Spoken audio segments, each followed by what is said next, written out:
Hey everybody, wake up. This is Wake Up with Mark Joyner, episode number 30. Today we're going to ask the question, should you read the New Zealand shooters' manifesto?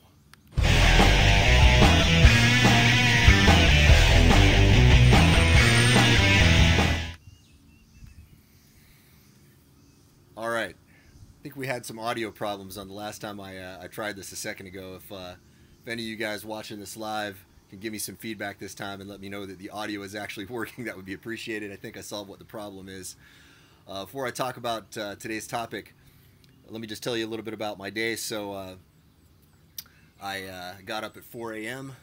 this morning, started some real good, intense, focused work on stuff that I need to do to become the person that I want to become, to achieve the things that I want to achieve.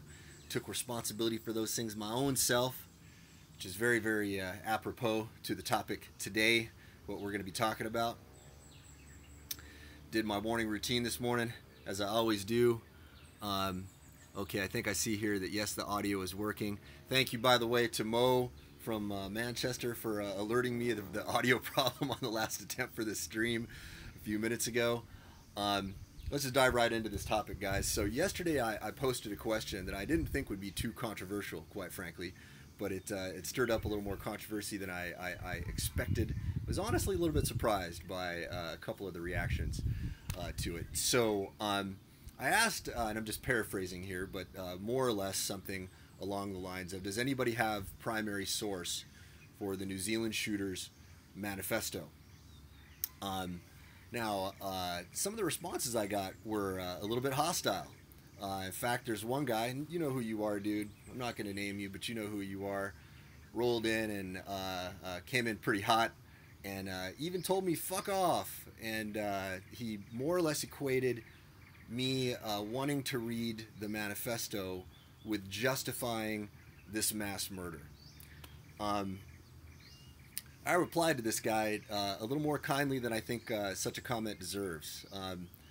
No, dude. Wanting to read the manifesto is not justifying mass murder. Do I even need to get up here and virtue signal and talk about how horrible that is? I'm a man who lived in New Zealand. I'm a man who happens to have quite a few Muslim friends of basically every race and just about every country. I'm probably one of the more tolerant people that you'll ever meet. So to come in here and accuse me of justifying a mass murder is just outrageous. Okay. And dude, you need to apologize, okay? Seriously, you do. Not cool. Totally not cool.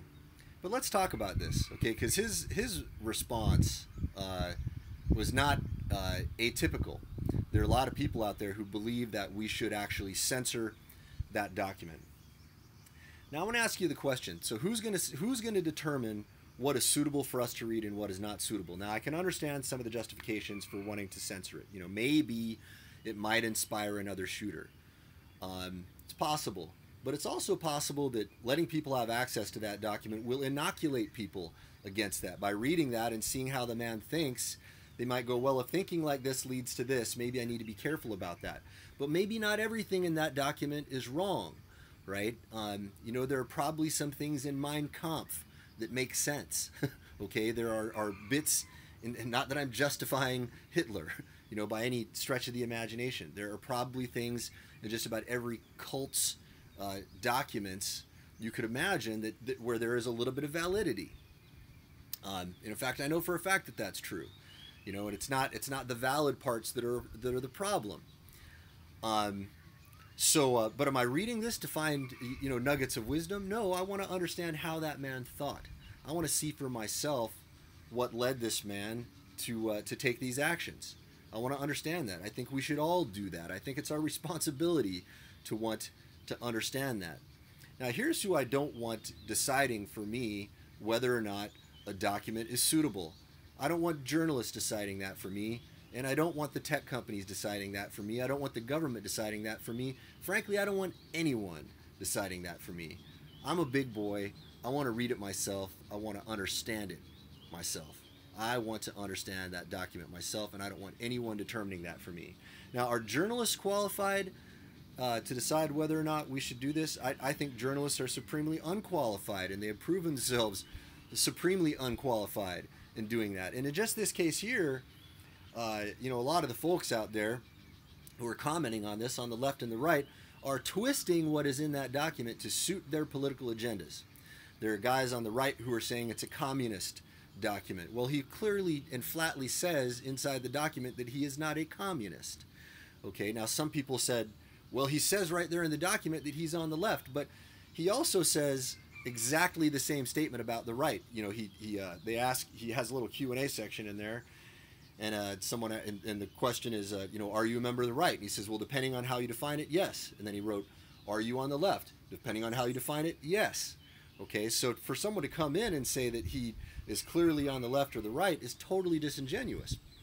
And a lot of the folks in the mainstream camp, you know, that want to turn this into an anti-Trump thing, they took a section in there where he clearly disrespects Donald Trump, and they elevated a little sentence before that that says he praises him.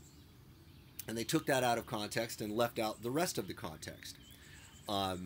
So clearly none of these guys are qualified to decide for us how to interpret this document, because they are twisting it for their own ends. And the tech companies, you know, have proven themselves. I know a lot of people that run and own a lot of these tech companies. You know, I'm you know, one of the early pioneers of the internet. So you know, I'm not disrespecting tech at all, but there is a state of affairs in Silicon Valley right now where there is a particular political leaning. I think that's pretty clear. I think it's been demonstrated multiple times. It's not up to them to decide whether or not I should read a document myself. Let me say one more thing about journalists. I remember when the Hillary Clinton emails, the emails that were leaked by WikiLeaks, some of the emails that came across her server that was running out of her home. I remember Chris Cuomo on CNN got up there and says, remember, it's illegal to read these stolen emails. You need to learn from us what the contents of these emails are. No, dude, I don't need to learn it from you. I need to read it my own damn self. Now, if we're worried about people committing acts of mass murder, I don't think censoring information is the key to doing it. I think getting people to a point of physical and mental health is the key. I think that's the only way that we're going to stop these things from happening. Guys, I gave a long screed about censorship a couple days ago, and here it is, rearing its ugly head again. I think this is important enough for us to push back on things like this. Do not stand for censorship, guys. I will listen to many different points of view. I want to understand people that I even disagree with vehemently. Sometimes they will change my mind. Sometimes I will change their mind.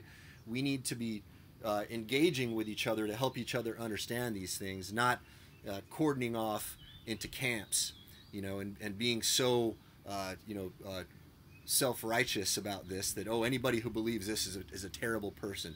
Something, you know, a good friend of mine more or less communicated to me yesterday. Frankly, it's disappointing. It's disappointing. But here's the one thing I will draw a line in the sand about, and that is censorship. And I think that's something we should all draw a line in the sand about, because when we have censorship, we can't even have these damn conversations at all, and we're not the ones deciding it. Someone else is. That's it, guys. Talk to y'all tomorrow.